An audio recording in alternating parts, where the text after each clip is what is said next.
Shalom pemirsa yang diberkati oleh Tuhan. Terima kasih kepada Tuhan karena kita masih diberikan kesempatan pada saat ini untuk kembali belajar bersama-sama. Bapak Ibu, sebelum kita melanjutkan pembelajaran kita pada saat ini, mari kita bersatu di dalam doa. Bapa kami yang di surga, terima kasih kepadamu oleh karena kasih yang Engkau telah berikan kepada kami.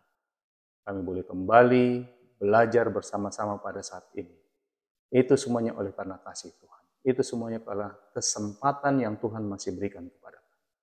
Dan biarlah kiranya urapan Roh Kudus Tuhan yang menjadi bagian kami, sehingga pada saat kami mempelajari pelajaran ini, kami beroleh pengertian, kami beroleh pemahaman, dan terlebih kami beroleh kekuatan untuk menghidupkannya, mempraktekannya di sepanjang. Engkau kiranya memberkati seluruh pemirsa dimanapun mereka berada. Biarlah kasih Tuhan yang mengurapi kami masing-masing, sehingga pelajaran ini boleh kami dapatkan dengan baik. Inilah doa permohonan kami Bapa. Mohon ampun segala dosa kesalahan kami, di dalam nama Tuhan Yesus kami berdoa. Amin. Bapak Ibu saudara-saudaraku yang kekasih dalam nama Tuhan Yesus Kristus, sebagai judul pelajaran kita pada saat ini, yaitu pelajaran yang pertama dengan judul Beberapa Prinsip dari Nubuatan.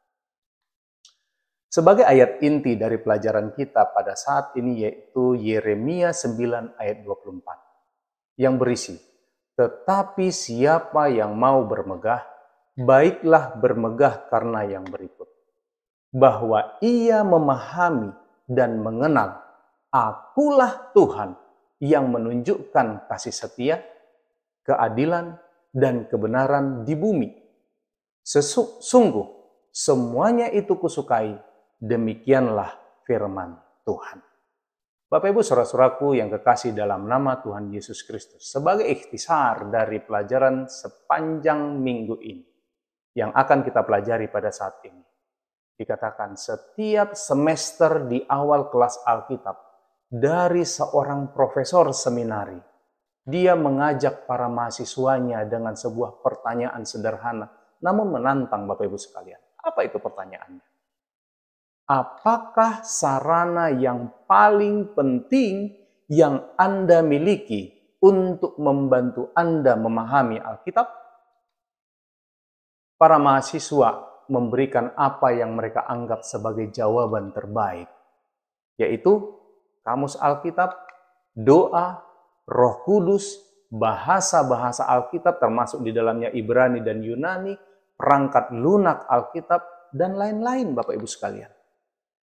Setelah mendengar semua jawaban mereka, profesor tersebut memberitahu mereka bahwa meskipun semua hal tersebut memang tidak diragukan lagi sangat membantu, ada satu alat yang tidak mereka sebutkan, yang merupakan sumber daya yang paling penting, yaitu waktu.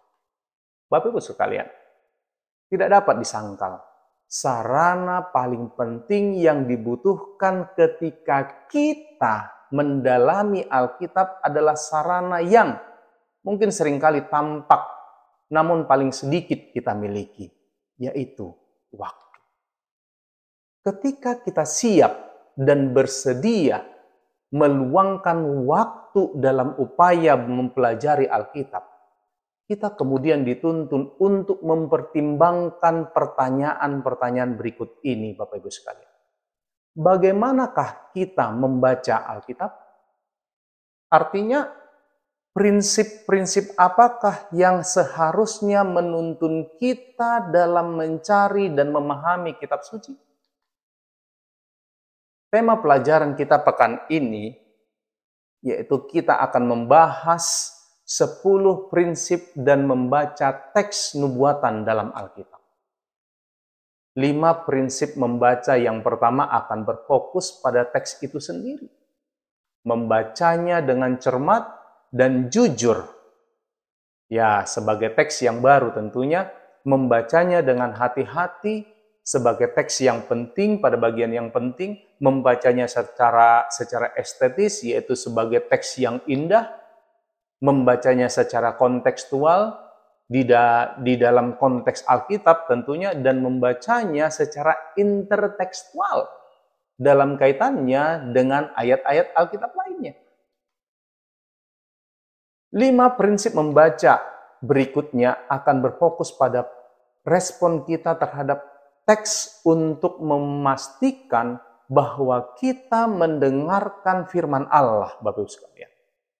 Prinsip membaca teks secara rohani, ini sebagai teks yang diilhami, lalu membacanya secara cerdas, sebagai teks yang sulit tentunya, membacanya secara bersama, sebagai teks untuk sebuah komunitas, lalu membacanya secara eksistensial, sebagai teks yang melibatkan kehidupan kita, dan membacanya secara etika untuk penafsiran yang bertanggung jawab.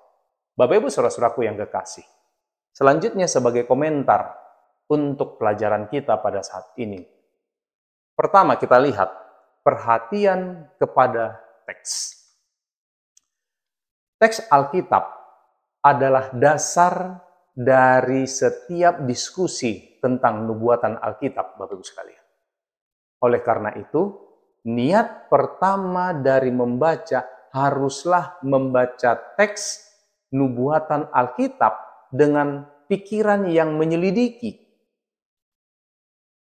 Lalu, yang pertama dikatakan di sini, membaca dengan cermat dan jujur. Bacalah teks seolah-olah itu adalah teks yang baru yang tidak Anda pahami, Bapak Ibu sekalian. Menariknya, Daniel sendiri mulai memahami nubuatnya dalam Daniel 9 ayat 2 hanya setelah ia menyadari bahwa ia tidak memahaminya. Tetapi tidak memahaminya. Itulah yang dicantumkan di dalam Daniel 8 ayat 27. Alkitab mengatakan bahwa manusia secara alamiah berada di dalam kegelapan. Yohanes 1 ayat 5. Memang Bapak Ibu sekalian, godaan yang paling umum ketika kita mendalami sebuah nubuatan Alkitab adalah untuk percaya bahwa kita memahami pesannya, bahkan sebelum membaca teksnya. Dengan demikian, kita memaksakan pemikiran kita ke dalam teks atau yang disebut dengan eksegesis, dan bukannya membiarkan teks itu berbicara untuk dirinya sendiri atau eksegesis. Ini terjadi ketika kita membaca nubuatan Alkitab dari sudut pandang pemikiran kita sendiri, atau dari sudut pandang peristiwa-peristiwa yang terjadi di zaman kita, Bapak Ibu sekalian. Yang kedua, membaca dengan hati-hati. Bapak Ibu, nubuatan Alkitab berisi informasi penting tentang nasib dunia dan kebenaran-kebenaran penting tentang keselamatan. Ini bisa kita dapatkan di dalam 2 Timotius 3 ayat 15 dan 17. Para nabi dalam Alkitab dengan hati-hati memilih kata-kata yang berbentuk ekspresi untuk menyampaikan visi mereka yang diilhami, Bapak Ibu sekalian. Oleh karena itu, mari bacalah teks tersebut secara perlahan-perlahan. Perhatikan baik-baik kata-katanya. Bacalah beberapa kali untuk memastikan tidak ada yang terlewatkan dalam pembacaan teks tersebut. Dengan demikian, Bapak Ibu sekalian, kita akan mendapatkan mata air hidup yang meluap ke atas, di mana pembaca yang lalai hanya melihat suatu padang pasir. Nasihat ini bisa kita dapatkan dalam tulisan Ellen G. White, buku Membina Pendidikan Sejati, halaman 170. Lebih baik menyadari bahwa Anda tidak memahami sesuatu daripada memuaskan diri Anda dengan pemahaman yang dangkal atau salah terhadap sesuatu teks. Bapak Ibu sekalian, sekarang pesan yang ketiga. membaca secara estetis. Bentuk-bentuk sastra dari teks, strukturnya dan kesejajarannya dikatakan akan membantu dan menguraikan pekabaran tentang nubuatan Bapak Ibu sekalian. Nubuatan Daniel tentang patung dalam Daniel 2 diperjelas oleh kesejajaran dengan nubuatan Daniel tentang 4 binatang buas dalam Daniel pasal 7. Ada juga kesejajaran antara nubuatan-nubuatan di dalam kitab Daniel dan di dalam kitab Wahyu.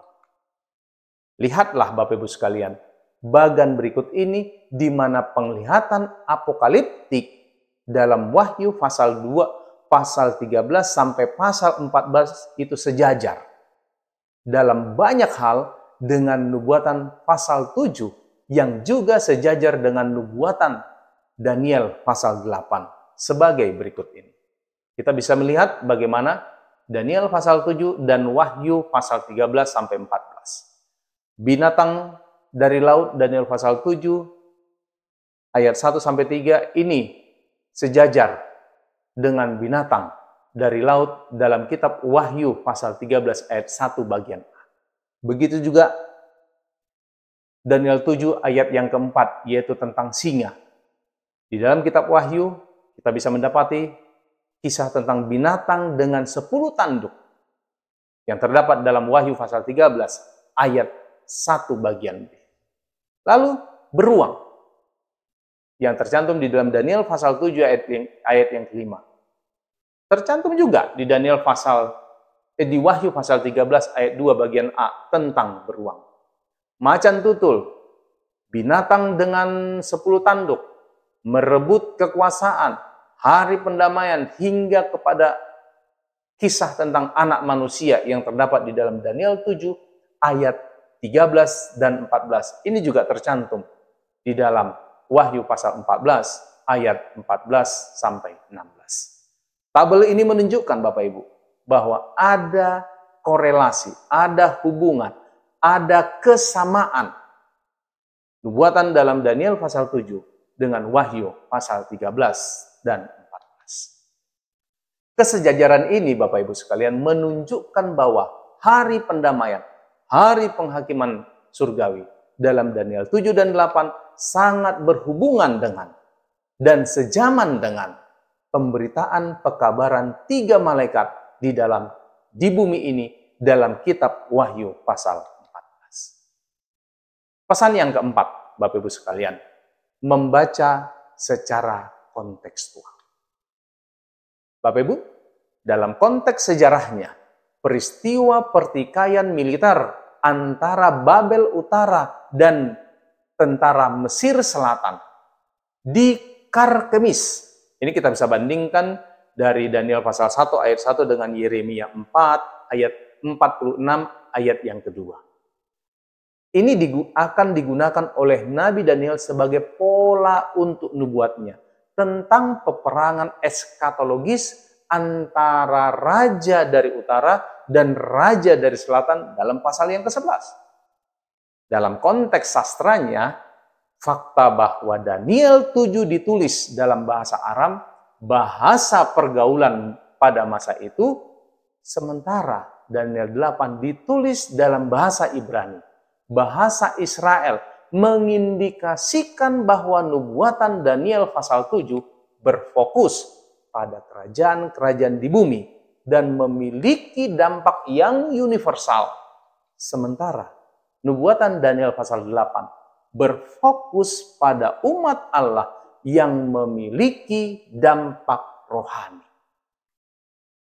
Yang kelima Bapak Ibu sekalian, membaca secara intertekstual. Membaca secara intertekstual. Mengingat bahwa teks nubuatan adalah penafsirannya sendiri Bapak Ibu sekalian, maka penting untuk mencari makna teks terutama dari dalam teks itu sendiri Bapak Ibu. Pendekatan ini juga berakar pada prinsip dasar yang ditetapkan oleh Ellen G. White, yang digemakan oleh pembaru Martin Luther. Dikatakan bahwa kitab suci menafsirkan kitab suci. Satu bagian adalah kunci pada bagian-bagian lainnya. Ya. Ini tercatat dalam buku Mari Bersaksi, halaman 624. Bapak Ibu sekalian, sebagai contoh, hubungan antara domba jantan dan kambing jantan dalam Daniel pasal 8, di samping banyak kaitan linguistik dengan imamat pasal 16, ini menunjukkan bahwa nubuatan Daniel 8 mengacu pada hari pendamaian. Berfokus pada respon pribadi. Bapak Ibu sekalian, kualitas belajar nubuatan dari seseorang juga bergantung pada pikiran orang yang mempelajari teks tersebut. Pertama, membaca secara rohani. Kitab suci diilhami oleh Allah, Bapak Ibu sekalian. Oleh karena itu, adalah masuk akal jika untuk memahami suatu teks secara utuh dan benar merupakan faktor rohani yang harus dilibatkan. Karena hal-hal yang demikian harus dinilai secara rohani. Ini kita bisa lihat dalam 1 Korintus pasal 2 ayat 14. Secara praktis, Bapak Ibu sekalian, gagasan ini berarti bahwa iman dan doa merupakan faktor penting dalam keberhasilan melakukan eksegesis. Doa akan membawa mujizat pertolongan Allah ke dalam pembelajaran seseorang. Memiliki iman bahwa Allah mengilhami teks nubuatan dalam Alkitab dan percaya bahwa nubuatan itu akan digenapi, akan memberikan kemampuan kepada pikiran untuk melihat penggenapannya ketika orang lain dapat melihatnya. Bapak Ibu sekalian, bagian yang kedua, yaitu membaca dengan cerdas. Tugas untuk memahami teks yang diilhami ini membutuhkan ketekunan dan usaha yang sungguh-sungguh dari pihak kita. Pengkhotbah menyebut upaya ini sebagai pekerjaan yang menyusahkan yang diberikan Allah kepada anak-anak manusia. Pengkhotbah 1 ayat 13. Kata kerja, mengerti, adalah kata kunci dalam kitab Daniel. Ini muncul 15 kali, Bapak Ibu sekalian. Tetapi siapa yang mau bermegah, baiklah bermegah. Karena yang berikut, bahwa ia memahami dan mengenal aku. Yeremia 9 ayat 24. Dengan kata lain, Bapak Ibu sekalian, mengenal Allah adalah tujuan akhir dari sebuah kebijaksanaan. Poin yang ketiga yang mau dilihat di sini adalah membaca secara bersama. Sama seperti teks nubuatan dalam Alkitab yang datang kepada kita melalui kesaksian dari komunitas umat Allah. Demikian juga dengan nubuatan tersebut diperuntukkan bagi komunitas umat Allah. Meskipun pembelajaran tentang firman Allah tidak mengesampingkan kontribusi kreatif dari individu, pembelajaran ini Bapak Ibu sekalian juga melibatkan saudara-saudara seimannya. Ketika Allah berbicara di umum, Dia umumnya berbicara kepada umum umatnya sebagai sebuah komunitas ibadah. Dengarlah, hai orang Israel. Ulangan 6 ayat. Daniel membuatkan bahwa pada akhir zaman banyak, yaitu umat Allah, orang-orang yang bijaksana akan memahaminya. Daniel pasal 12 ayat yang ke-10. Bapak Ibu, yang keempat sekarang adalah membaca secara eksistensial.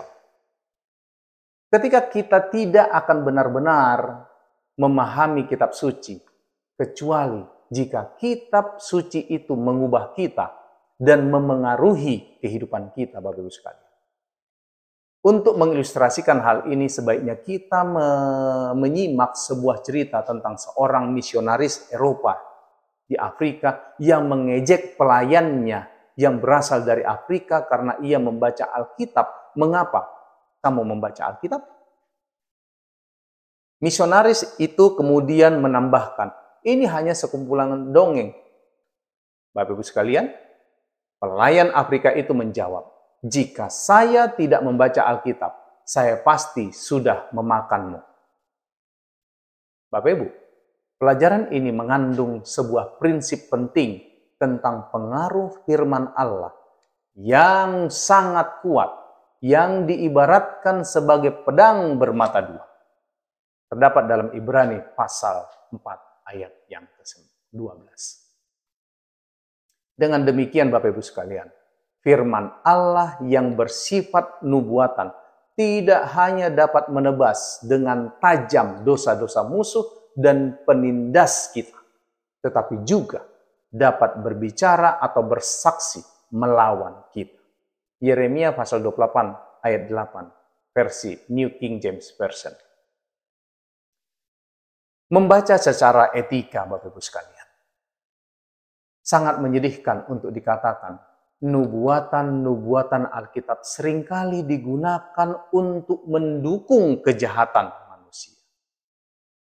Teori-teori rasis yang mempromosikan gagasan tentang superioritas ras kulit putih atau ras kulit hitam untuk membenarkan apartheid, diskriminasi warna kulit dan perbudakan, ini didasarkan pada pemahaman yang keliru tentang nubuatan Kejadian 9 ayat 25, Bapak Ibu.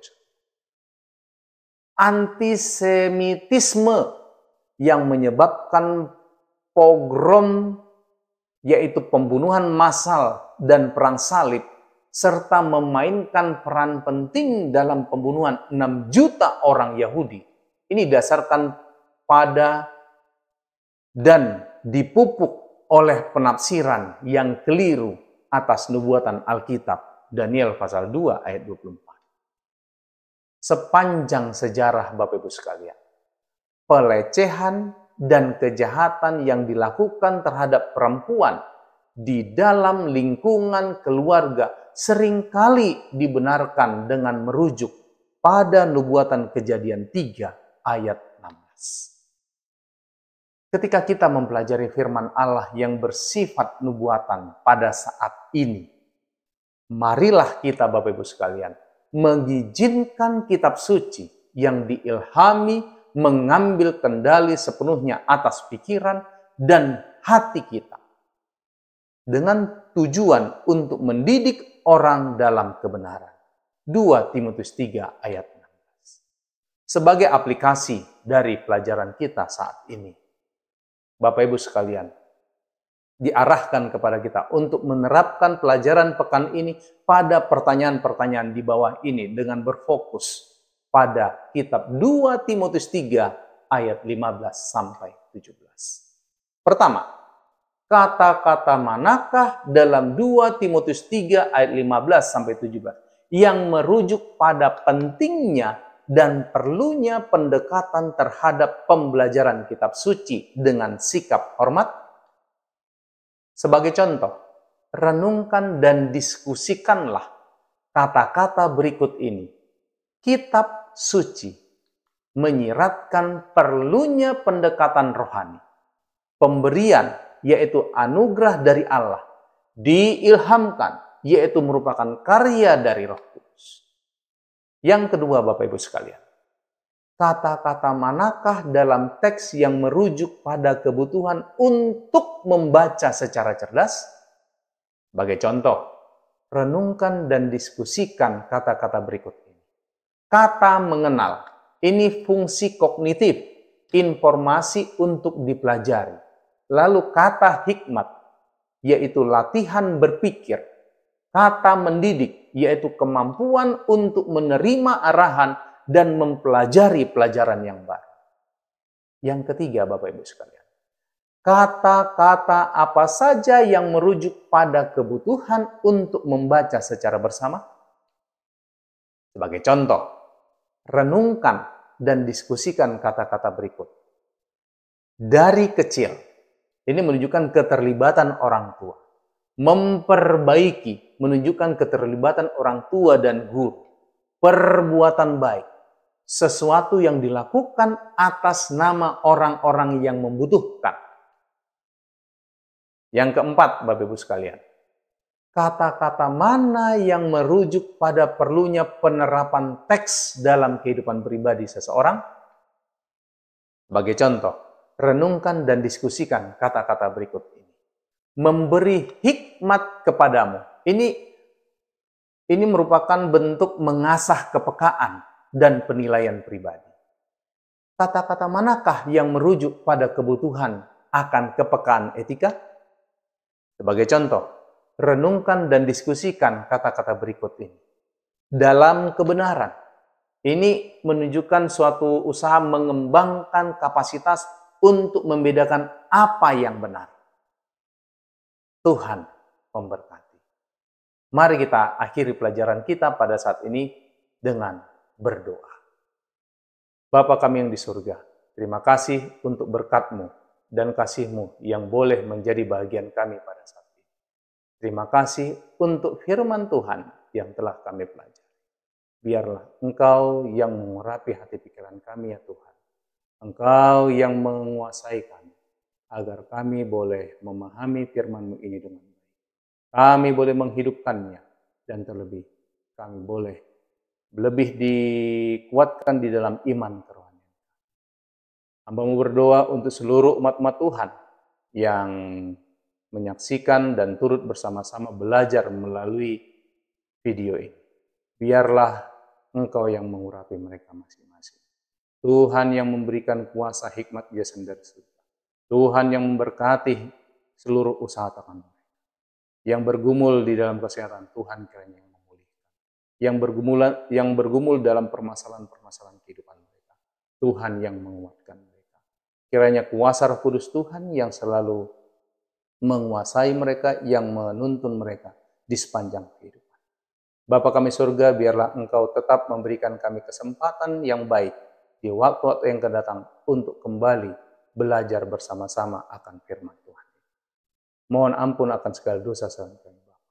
Kehendak mulai yang terjadi dalam hidup kami persembahkan doa peran kami ini hanya melalui anak-Mu Yesus Kristus yang menjadi Tuhan dan Juru Selamat kami. Amin.